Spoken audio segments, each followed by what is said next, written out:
In the brutal winter of 1942, German High Command receives increasingly disturbing intelligence reports from the Eastern Front.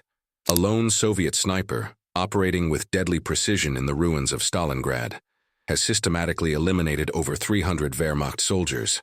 What begins as scattered field reports soon becomes a psychological nightmare for German forces, as the mysterious marksman, dubbed Lady Death by terrified troops, transforms from military threat into legend. As panic spreads through the ranks and morale crumbles, German generals must confront an uncomfortable truth. Their greatest enemy isn't the Red Army's numbers or Soviet winter, but the fear of one woman whose rifle has become the stuff of nightmares. Oberst Schmidt pulled the heavy wool blanket tighter around his shoulders, but the cold seeped into his bones regardless. It was a cold that mocked uniforms and defied stoves. A Stalingrad cold that had already claimed more men than enemy bullets. The flickering oil lamp cast long, dancing shadows across the makeshift command post, illuminating the grim faces of his junior officers. Hauptmann Richter, his adjutant, cleared his throat, the sound rough and dry. "Another report, Herr Oberst." Richter's voice was carefully neutral, but Schmidt caught the tremor beneath it. He didn't need to ask for details. The reports had become a daily, dreaded ritual. Early morning, Sector Gamma 7. Patrol of 8 men. Reconnaissance. Only 3 returned. The others, gone. Schmidt didn't flinch. His face, etched with lines of exhaustion and the unforgiving Russian winter, remained impassive. "Gone how, Hauptmann?" "Headshots, Herr Oberst. Clean, silent. The survivors. They spoke of a shadow, a ghost in the snow. They heard nothing, saw nothing, just gone." A low murmur rippled through the room. Headshots, always clean, always silent. It was the calling card of their invisible tormentor. "And the tally, Hauptmann?" Schmidt asked, his voice a low growl that cut through the unease. Richter swallowed. "The updated reports from various fronts in the city. Oberst, it's significant. Over 300 confirmed. Wehrmacht soldiers, by a single individual." The number hung in the air, a phantom chill on top of the real one. 300, more than a full company, more than many regiments had lost in lesser engagements, all attributed to one person. It wasn't just a military statistic anymore. It was a wound, festering in the collective psyche of the Sixth Army. Schmidt rose slowly, his boots crunching on the frozen earth floor. He walked to the map table, tracing a gloved finger over the sprawling, broken landscape of Stalingrad. Every street, every shell-pocked building, every frozen fountain was a tomb waiting to be filled. "Lady Death," he murmured, the name already a whisper among the men. A name born of fear and the desperate need to personify the unseen horror. "The men call her that, Herr Oberst," Richter confirmed, his gaze fixed on Schmidt's back. "They say she's a demon, that she can see through walls, that her bullets seek out the proudest, the bravest. They say she enjoys it." "Nonsense," Schmidt snapped, though his own heart gave a reluctant lurch at the mention of the name. He was a professional soldier, a man of logic and discipline. Superstition was for the weak. Yet, the sheer, relentless efficiency of this one sniper was beginning to chip away at even his hardened resolve. "She is a soldier, a skilled one, granted, but a woman, yes, not a demon. The reports suggest the latest kills, Oberst. She took out a medic tending to a wounded man. A clear shot through the medic's forehead. And then, moments later, the wounded man too. As if to mock us, to prove she could have taken him first but chose not to. This was new. A chilling layer of calculated cruelty. It spoke not just of skill but of an intelligence, a malevolence that defied the cold logic of war. It was no longer about reducing enemy numbers. It was about breaking their will. Schmidt turned from the map, his eyes sweeping over the pale, drawn faces in the room. He saw the doubt, the fear, the gnawing apprehension. They were veterans, men who had marched across Europe, seen horrors in France and Russia, faced down charging T-34s. But this unseen enemy, this ghost who killed with surgical precision and then melted back into the frozen desolation, was something else entirely. "We need to find her," Schmidt stated, his voice flat, "before she unravels us from within." The silence that followed was heavy, pregnant with unspoken questions. How do you find a ghost in a city already dead? How do you fight an enemy that exists more in the mind than in the crosshairs? The ruins of Stalingrad, December 1942. The wind howled through skeletal buildings, a mournful dirge that carried the scent of ash, frozen blood, and despair. Oberleutnant Karl Müller shivered, pulling his fur-lined collar higher. He was a sniper himself, a good one, with 24 confirmed kills to his name. But he felt like a novice, a child with a toy rifle compared to the phantom he had been assigned to hunt. His target, Lady Death. He had been studying her patterns for weeks now, poring over every report, every trajectory, every bullet entry point. There was a sickening elegance to her work. No wasted shots, no extraneous movement. Just a flash, a crack, often unheard, and another life extinguished. The reports, initially treated as exaggerated field accounts, had swelled into a tide of terror that was slowly drowning the German morale. Today, he was positioned in a partially collapsed factory, overlooking a contested intersection. Below, a thin line of German infantry, already reduced by attrition, was attempting to secure a ruined apartment block. The air was thick with tension, not just from the usual threat of Soviet fire, but from the invisible predator they all sensed lurking. Müller focused his Zeiss scope, the world narrowing to a frozen tableau of rubble and shattered concrete. He scanned the windows, the doorways, the gaps in the walls. He looked for anything out of place, a glint, a puff of breath, a shifted shadow.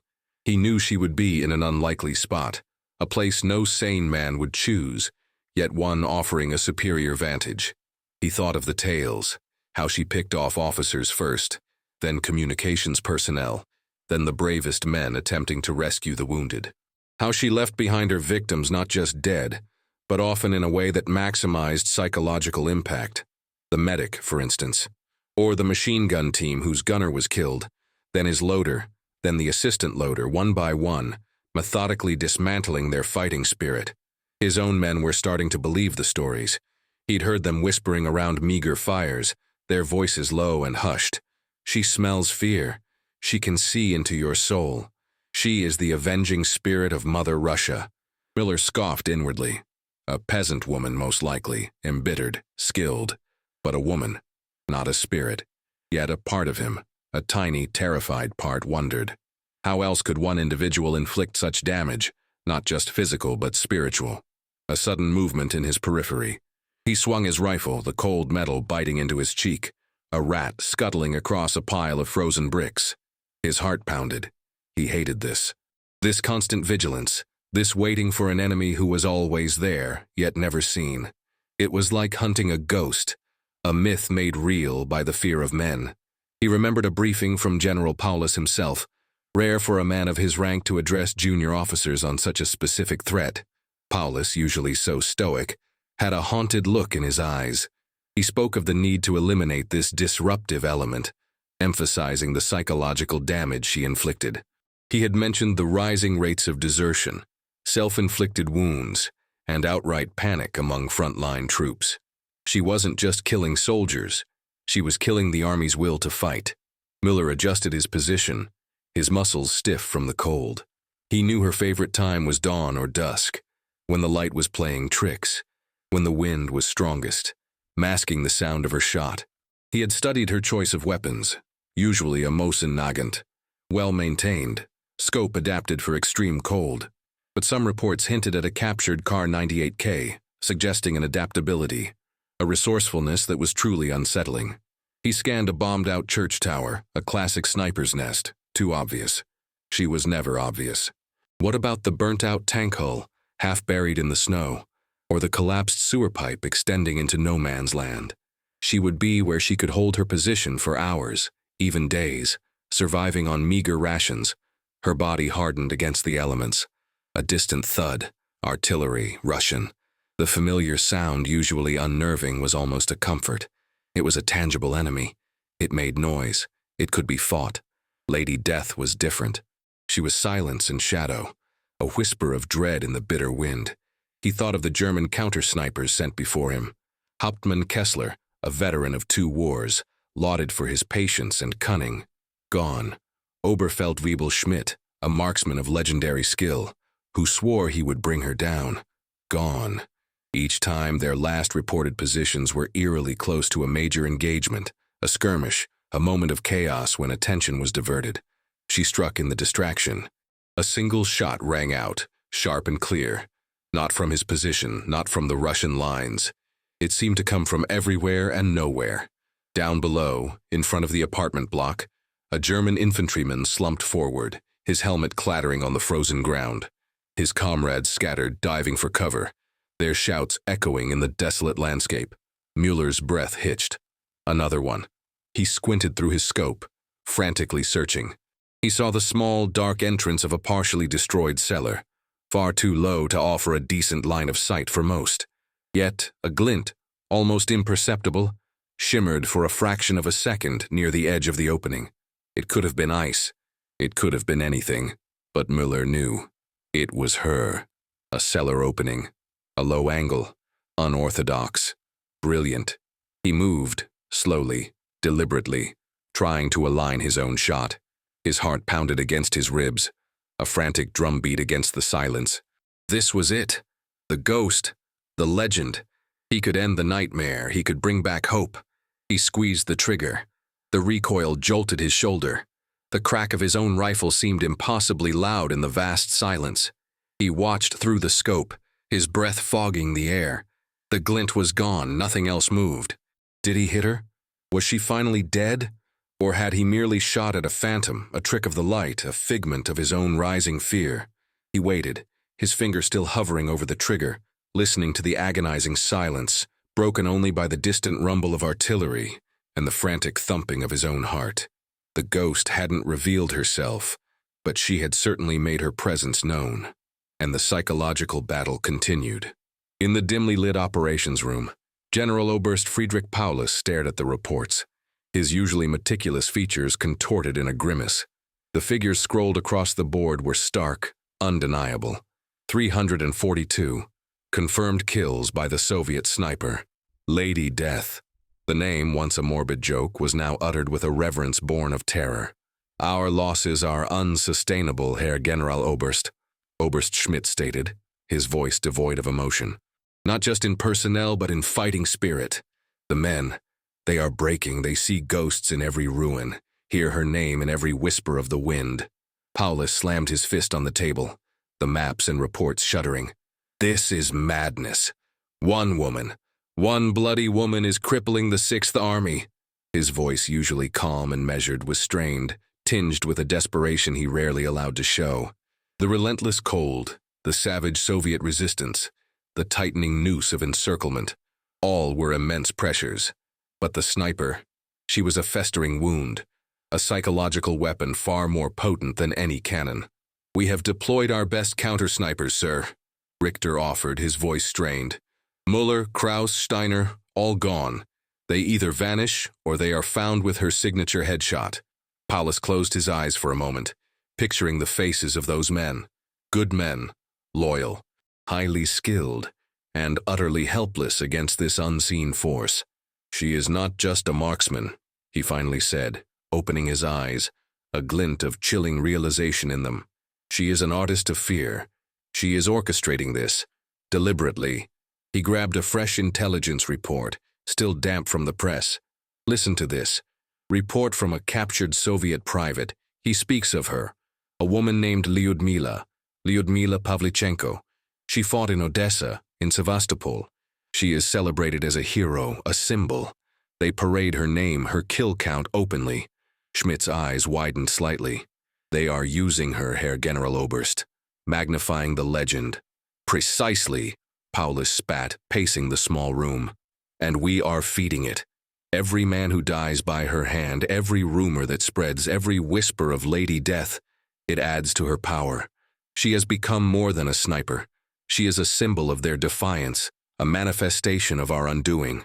He stopped, turning to face his officers. We must turn this around. We must demoralize them.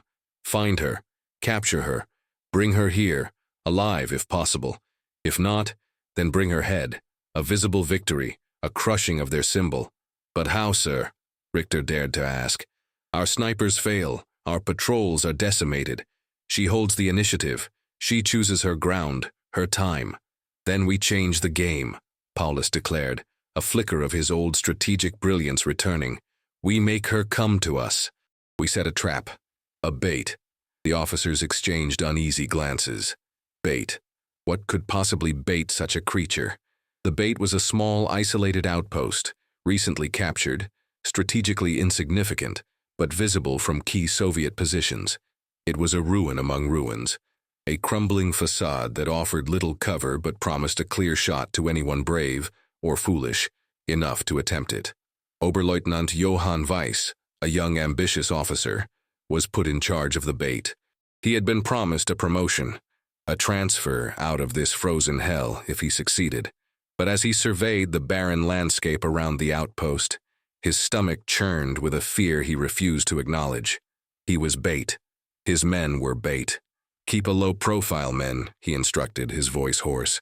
Show yourselves only when necessary, but be visible, a target. Let her see us. His squad, a motley collection of replacements and veterans whose eyes held too many unspoken horrors, moved with grim efficiency. They knew the drill. They were here to be seen, to attract the attention of the Phantom, to die, if necessary, to draw her out. Weiss himself carried a standard Kar 98K, but his eyes constantly darted towards a heavy machine gun, the MG-42, positioned on a low mound overlooking the outpost. It was their supposed ace in the hole, a weapon that could lay down suppressing fire across a wide arc, but he doubted its effectiveness against a ghost. Days bled into a frozen monotony. The wind bit, the snow fell, and the silence pressed in. The men huddled in their makeshift shelters, their breath pluming in the frigid air. They smoked rationed cigarettes, cleaned their rifles, and whispered her name, Lady Death. Each kill added to her legend. Each fresh corpse fed the terror. The outpost was a stage, and they were the reluctant actors waiting for the star to appear. Weiss felt the psychological strain. Every creak of the ruined building, every rustle of the wind, every distant shadow seemed to herald her presence. He started to see her in his dreams, a silent figure, a rifle barrel glinting, eyes as cold as the Stalingrad winter. The paranoia was contagious. His men jumped at shadows, their nerves frayed. They were ready to shoot at anything, real or imagined.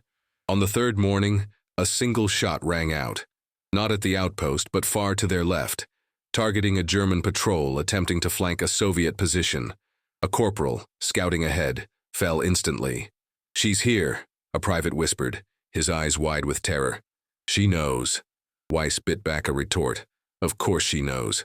She was a predator, cunning and patient. She wouldn't fall for an obvious trap. Not yet. She was observing, testing, playing with her prey. He felt a primal urge to scream, to unleash a volley of fire into the empty landscape, to dispel the suffocating silence. But he held himself in check. Patience. That was her greatest weapon. And now, it had to be theirs. Hours passed. The sky remained a sickly gray, promising more snow. The cold intensified. Weiss saw his men huddle closer, their faces pale, their eyes constantly scanning the ruins. The legend was stronger than any general's order, any threat of court-martial. It was a deep, unsettling dread that rooted itself in the gut and spread like gangrene. Another shot, this time closer. A communications officer, attempting to repair a downed wire between their outpost and command, crumpled without a sound. His hand, still grasping the broken wire, twitched once, then fell still. Panic flared. The men in the outpost instinctively ducked, their heads jerking, their rifles raised defensively. "Where is she?" someone yelled, his voice cracking. "I can't see her." Weiss scanned his binoculars. The communication officer lay in an open patch of snow, exposed. A deliberate choice. She was drawing them out, enticing them to risk themselves, to break cover, to become another tally mark. He knew what he had to do. The bait was not just the outpost, it was the men. It was the attempt to rescue the wounded, to retrieve the dead. It was the instinctive human response to aid a fallen comrade. "No one moves," Weiss bellowed, his voice raw. "Hold your positions, do not fall for it." But the psychological warfare was taking its toll. The idea of leaving a fallen comrade, even a dead one, was anathema to a German soldier. It broke every code, every indoctrination. It felt dishonorable. And Lady Death knew that. She exploited it with ruthless efficiency. A young private, his face streaked with tears and snot, stood up, clutching his rifle. "We can't leave him, Oberleutnant! We can't!" "Stay down, Private!" Weiss yelled, but it was too late. The private scrambled out of cover, a desperate, valiant surge towards the fallen officer. A single, clean shot. The private stumbled, a crimson stain blossoming on his chest, and then fell, joining the others in the frozen wasteland. Weiss felt a cold rage surge through him, momentarily overpowering his fear. This was not just war. This was a personal vendetta. She was playing with them, toying with their emotions, eroding their humanity. He raised his rifle, sighting in on the only possible origin point, a barely visible gap in a bombed-out building far across the snowy expanse. It was a desperate, impossible shot, but he had to try. He had to fight back against the legend, against the fear, against the insidious creep of demoralization. He took a deep breath, steadied his aim, and fired. The shot echoed, thin and futile, against the vast, empty canvas of the Stalingrad winter. The ghost remained unseen. In the beleaguered German high command bunker, deep beneath the frozen streets of Stalingrad, the air was heavy with the scent of stale cigar smoke, desperation, and the lingering odor of fear. General Feldmarschall Paulus, his face gaunt and his eyes sunken, stared at the updated reports. The Lady Death problem, as it was now formally termed, had escalated beyond all expectations. Another company commander eliminated, Herr Generalfeldmarschall. Oberst Schmidt reported, his voice flat, emotionless. Hauptmann Falkenrath, headshot, during a strategic briefing, through 2 layers of sandbags through a narrow slit in the observation post. Paulus didn't move. The audacity, the sheer chilling skill. It was as if she was mocking them, demonstrating her invincibility. And Oberleutnant Weiss? Missing, sir. His entire outpost was found deserted. No signs of struggle, just gone. The rifle, a captured Mosin Nagant, was left behind, cleaned and loaded but with a single spent casing beside it. A cold tremor snaked down Paulus's spine. Not a simple ambush, not a desperate fight, just emptiness.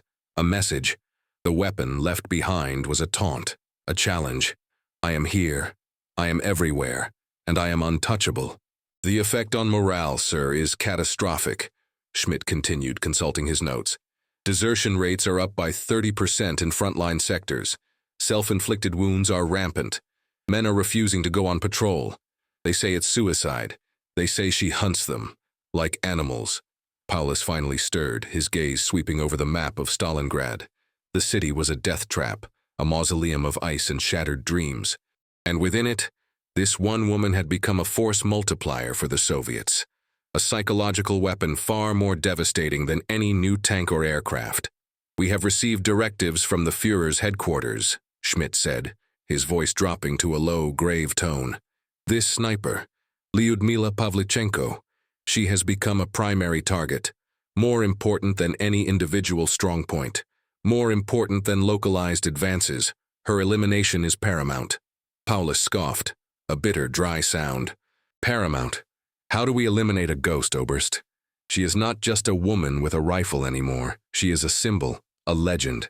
And legends are notoriously difficult to kill. He walked to the window, peering out at the bleak, snow-swept landscape. The wind howled, rattling the reinforced glass. He imagined her out there, a tiny, solitary figure, perfectly camouflaged, eyes fixed on their movements, her finger poised on a trigger. He felt a shiver, not just from the cold, but from the realization that his army, the mighty Wehrmacht, was being systematically dismantled, not by brute force, but by terror. We must strike at the symbol then, Paulus decided, his voice gaining a new chilling resolve. If we cannot find her, we must destroy her legend. We must convince our men and theirs that she is dead, even if she is not. Schmidt looked up, a flicker of understanding in his eyes. A disinformation campaign, sir? More than that, Oberst, Paulus replied, turning from the window, his face grim. A psychological operation. We will announce her death. We will fabricate details. We will display a body if necessary. Any body. We will break her spirit by breaking the belief in her. The room fell silent. The implications were clear. They were entering a new kind of war. A war of shadows and whispers, of fear and fabrication. A war against a woman who had, by her sheer terrifying effectiveness, transcended mere mortality. "And if she continues to kill after we declare her dead?" Richter asked, his voice barely a whisper. "What then, Herr Generalfeldmarschall? What happens when the legend proves stronger than our lies?" Paulus paused, his gaze hardening. "Then, Hauptmann, we will have truly lost, not just the city, but something far more fundamental. We will have lost our nerve, our belief, our soul." He looked out at the frozen ruins of Stalingrad, at the vast desolate expanse where his army was slowly dying. And somewhere out there, a lone Soviet sniper, Lady Death, continued her deadly work, her rifle the instrument of a psychological war that was slowly, inexorably, driving the mighty German war machine to its knees.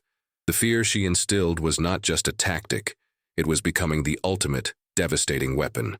Far from the sterile desperation of the German command post, Lyudmila adjusted her grip on the frozen stock of her Mosin Nagant.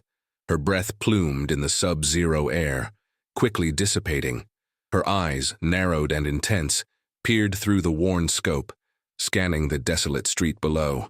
Another German patrol, 4 men, young, scared. Easy targets, perhaps, but she felt no joy in it, only a cold, burning resolve. The ruins of Stalingrad were her home, her hunting ground, her tomb. The biting wind was her lullaby, the rumble of distant artillery her constant companion.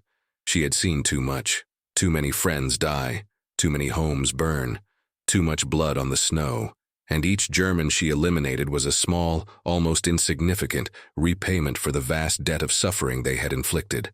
She heard the whispers, even among her own comrades, who regarded her with a mixture of awe and fear. Lady Death. The Germans had given her that name, she knew. Spoke of their terror, their desperation to comprehend the unseen force that stalked them. But she was no lady. She was a soldier, a hunter, a ghost forged in the crucible of war. She sighted on the lead soldier, a young sergeant, his face pale beneath his helmet. She saw the weariness in his stride, the slump of his shoulders. She could tell he was trying to project an air of authority, but his eyes constantly flickered, scanning the shadows, searching for her. He carried the fear of her legend like a heavy pack. She took a slow, deep breath, regulating her heartbeat.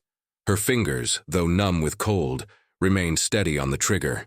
The rifle became an extension of her will, a conduit for her vengeance. It was not just a weapon. It was a promise kept to the dead, a whispered vow to the living. One shot, one kill. The crack of the rifle was a familiar thunder in her ears, instantly absorbed by the vastness of the ruins. The sergeant crumpled, his helmet rolling away to expose a shock of fair hair. The others scattered, diving for cover, their shouts echoing in the silence.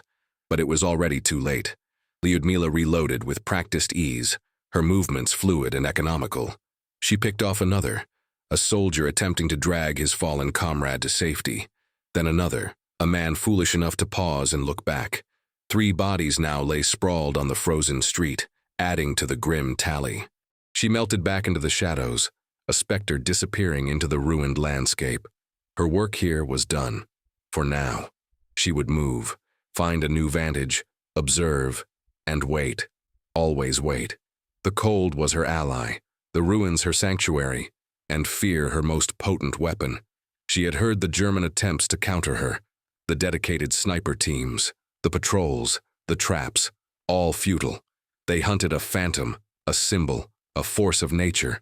They did not understand that she was more than a person. She was the embodiment of Stalingrad's defiance, a living testament to the resilience of a people pushed to their breaking point. She thought of her own motivation, not glory, not medals, but justice. A cold, brutal justice exacted 1 bullet at a time. Each kill was a quiet victory, a small blow against the overwhelming tide of the enemy. As she moved through a labyrinth of collapsed buildings, her boots crunching softly on the frozen debris, she overheard a German patrol in a nearby alley. Their voices were low, hushed, filled with a palpable dread. "Did you hear?" one whispered. Another 3. On Pushkin Street, near the old clock tower. Lady Death, another murmured, the name a curse and a prayer on his lips. She's everywhere. You can't escape her. Lyudmila felt a grim satisfaction.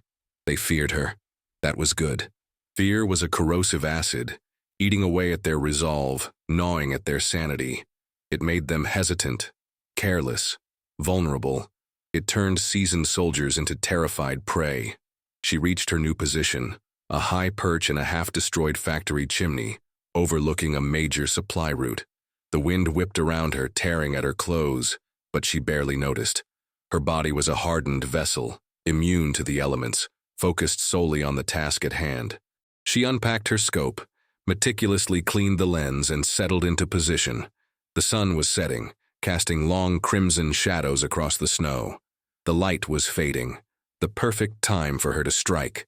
She was a master of camouflage, of patience, of the precise moment. She knew they would declare her dead.